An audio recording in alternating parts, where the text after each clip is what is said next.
Welcome to PsittaScene, the World Parrot Trust quarterly magazine exploring parrot conservation, research, and stories from around the world. In the summer 2026 issue, we're heading from the forests of New Zealand to the mountains of Colombia and the mangroves of Sierra Leone, with three very different stories showing just how diverse the world of parrots and parrot conservation can be. Let's take a look at what's inside.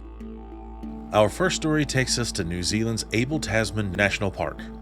Despite having thousands of hectares of suitable forest, Kākā have become extremely rare in the park, largely because of introduced predators like stoats, rats, and possums. So beginning in 2015, conservationists set out to bring them back. But re-establishing a population isn't as simple as releasing a few birds and hoping for the best.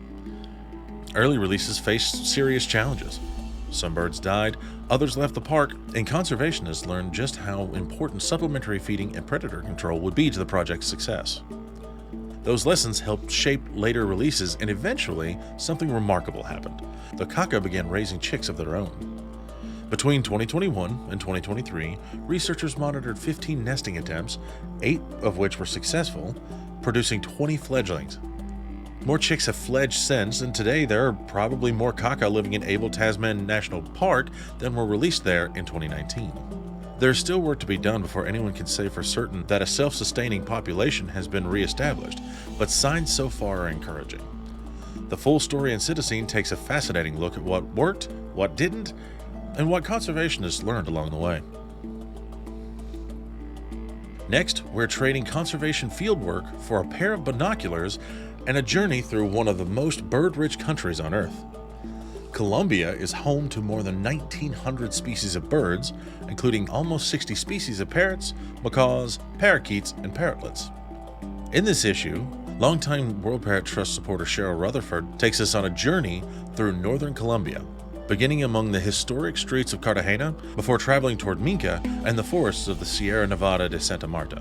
Along the way came encounters with yellow-crowned Amazons among the buildings of Cartagena, red-billed parrots feeding high in the trees, and noisy flocks of orange-chinned parakeets enjoying breakfast near the Caribbean coast.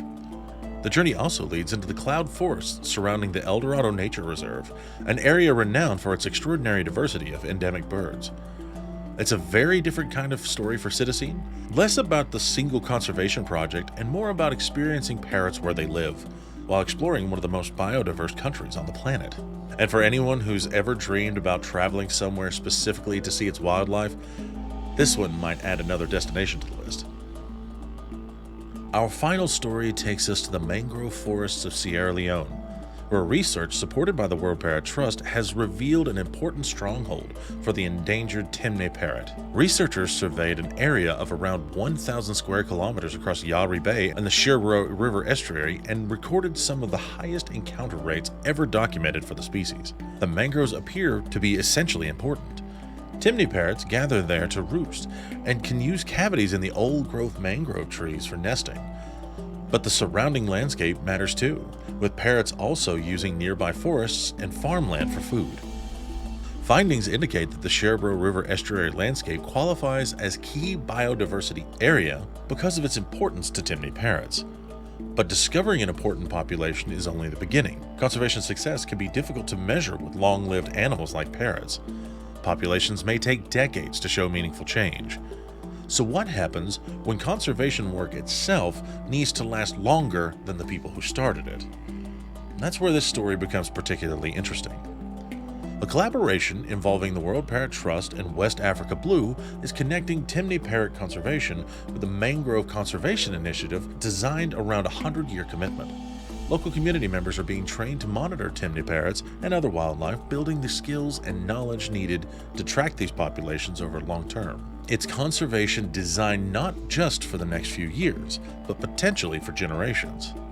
The summer issue tells both sides of this story, from the research that revealed the importance of these mangroves to the long-term effort now underway to protect them. Those are only 3 of the stories you'll find in the summer edition of PsittaScene. You'll also discover how an international conservation partnership is working to return Mitchell's lorikeets to Bali, where 51 chicks have already successfully hatched and fledged as a part of a breeding program preparing for their eventual return to the wild. There's also news of possible night parrots detected more than 150 kilometers from another known population in Queensland, an update from the Puerto Rico Endemic Bird Festival, the latest on the yellow-naped Amazon nest project in Roatan, and new research into the trade in gray parrot parts in Central Africa. There's much more to each of these stories than we could cover here.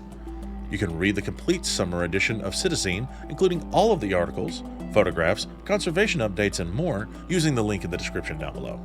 If you'd like to keep up with the latest stories from the world of parrots, be sure to subscribe to the World Parrot Trust here on YouTube and leave a like to help more people discover our work. If you'd like PsittaScene delivered directly to you, you'll also find information about supporting the World Parrot Trust and becoming a member in the description below. Thanks for watching, and we'll see you next time for another edition of PsittaScene.